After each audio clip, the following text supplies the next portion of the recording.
नमस्कार दोस्तों, आरजे 18 पर आपका एक बार फिर से स्वागत है। और आज हम एक बार फिर मंडावा पहुंचे हैं। मंडावा में आरोप और प्रत्यारोप का दौर लगातार जारी है। तो ऐसी एक न्यूज़ हमने परसों डाली थी कि मंडावा में पट्टा को लेकर जो धांधली चल रही है, उसके जो एक उसमें एक स्पेशल नाम लिया गया था संजय परिहार, जिनका एक पट्टे का आवेदन था। उस पर आरोप लगा था कि ये फर्जी पट्टा है। तो संजय जी परिहार जो बीजेपी के महासचिव हैं मंडावा के, तो वो इस खबर का खंडन करना चाह रहे हैं। तो हम एक बार उनका पक्ष भी जनता के सामने रखना चाहेंगे। हमारा काम केवल पक्ष रखना है, लोगों को न्यूज़ दिखाना है। इस वीडियो में दिखाए गए सभी भी दस्तावेज या जो भी बातें कही जाती है वो उनके निजी राय है। आरजे 18 न्यूज़ चैनल का इससे कोई लेना देना नहीं है, तथा वो इस खबर की पुष्टि भी नहीं करता है कि ये दस्तावेज सही है या गलत। लेकिन हमारा काम केवल और केवल न्यूज़ दिखाना है, जो हम आपको दिखा रहे हैं। बाकी आप तय कर सकते हो कि क्या सही है और क्या गलत। तो सबसे पहले तो सर आपका आरजे 18 पे स्वागत। धन्यवाद। मेरे ऊपर एडवोकेट राजकुमार सैनी द्वारा अवैध भूमि का पट्टा बनाना का आरोप लगाया गया, मैं उसका खंडन करने जा रहा हूँ।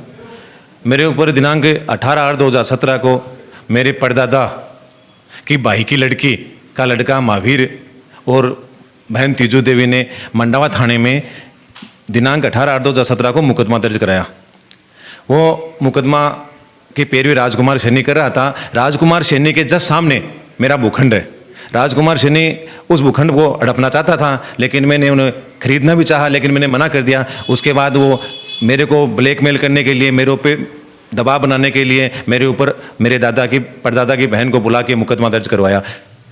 पुलिस ने उस उक्त मुकदमे की जांच की और दिनांक 25/9/2017 को संजय परिहार का वैध कब्जा मानकर एफआईआर लगा दी। उक्त एफआईआर पर कोर्ट ने नाराजगी याचिका पेश की, जिसको भी सिविल न्यायालय महोदय ने खारिज कर दी। उसके बाद एडवोकेट राजकुमार सैनी द्वारा, वकील वही राजकुमार सैनी थे उसके बाद भी माननीय सेशन न्यायाधीश महोदय झुंझुनू के समक्ष निगरानी पेश की।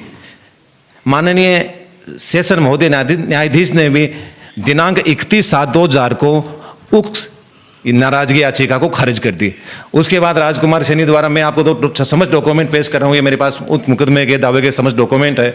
उसके बाद राजकुमार सैनी ने मेरे ऊपर दावा शुरू किया, दावा का पहर शुरू किया। 107/2017 दावा किया। उसके बाद अस्थायी निषेधाज्ञा प्रार्थना पत्र 74/2017 कोर्ट में पेश किया। उसके बाद पुनः दूसरा दावा 59/2000 को कोर्ट में पेश किया तथा 46/2020 स्थगनादेश हेतु माननीय न्यायालय में पेश किया। माननीय सिविल न्यायाधीश महोदय ने 23/10/2020 को वह भी खारिज कर दिया।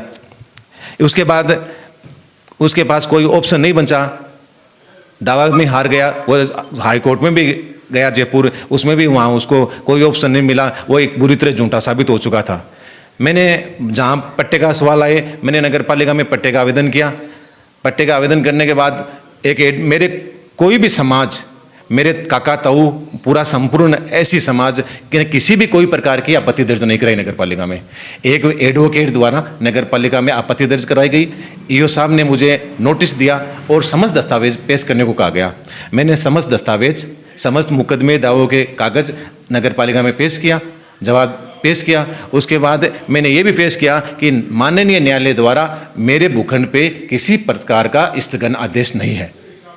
स्थगन आदेश जब नहीं था तो नगर पालिका ने मुझे पट्टा जारी कर दिया। तो संजय जी, एक बात मैं पूछता हूँ, जैसे कि अभी इस जमीन का जो भी मसला है, तो अभी इसका कोई कोर्ट में कोई केस चल रहा है, कोई मामला लंबित हो इससे? कोर्ट में झूठे दावे कर रखे हैं, जिसमें से एक मुकदमा में सारे जीत गया। मुकदमा कोई नहीं है, मुकदमा जो निगरानी थी वो सब में जीत गया। अब दावा कोई भी किसी प्रकार का कोई भी कर सकता है। ये मेरे ऊपर झूठे दावे कर रखे हैं, उसमें एक तो मैंने जीत गया है, बाकी भी 4 दिन चल रहे हैं। तो सर एक बात मैं और पूछता हूँ, जहाँ तक मेरी पर्सनल नॉलेज है कि जो भी कोर्ट में मामला लंबित रहता है तो उसका पट्टा जारी नहीं हो पाता, तो वो इसमें यह है, पट्टा जारी जब नहीं होता है जब कोर्ट का स्थगन आदेश हो, कोर्ट की किसी प्रकार की रोक हो। आपको मैं दिखाऊं, देखो ये होना जरूरी है उस पर, आप ये कहना चाहते हैं? ये देखो, ये मेरे ऊपर उसने लगाया था स्थगन आदेश हेतु, जिसको कोर्ट ने साफ साफ खारिज कर दिया। और कोर्ट ने आदेश दे दिया कि उक्त मकान बना सकता है, किसी प्रकार का कार्य भी कर सकता है। किसी प्रकार की अगर इसे रोक लगाते हैं तो इसकी क्षति